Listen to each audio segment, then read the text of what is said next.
Nature versus shelter.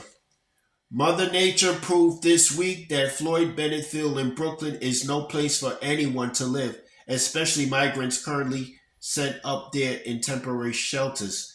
A particularly blustery, rainy storm that hit the city on January 9th forced city officials to hastily evacuate residents at the Floyd Bennett shelter and move them inland to James Madison High School.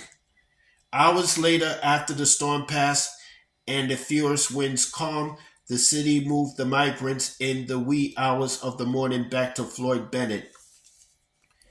And while the city did its best to make the transition back and forth as smoothly as possible, the chances are good that if another strong storm were to hit the city this season, officials will have no choice but to evacuate the shelter again.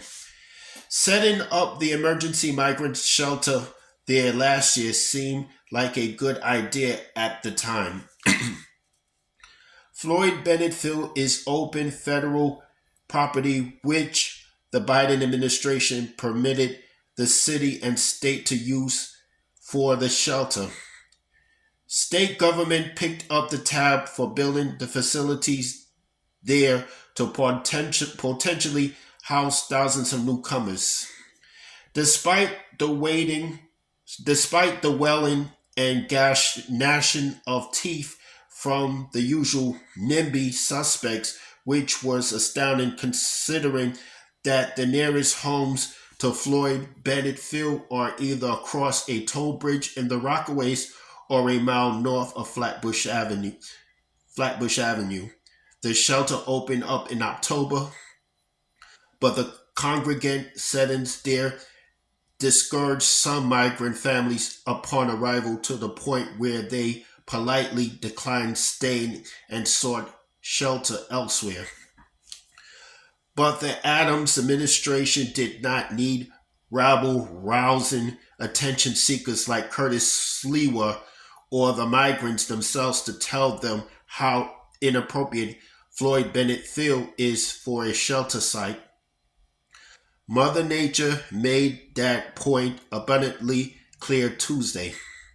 Simply put, all real estate, regardless of purpose, is about location, location, location.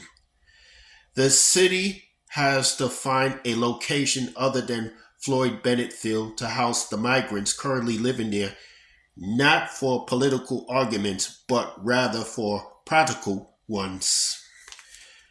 Migrant families have traveled a long way to get here, too long. They're been through they've been through enough stress without having to be shuttled back and forth to emergency shelters in the event of an incident weather in climate weather. As for an alternative site, the city will just have to figure out what that will be. But what is crystal clear is that Floyd Bennett Field or any low lying coastal site for that matter is no place for anyone to find shelter. That's all I have to say here.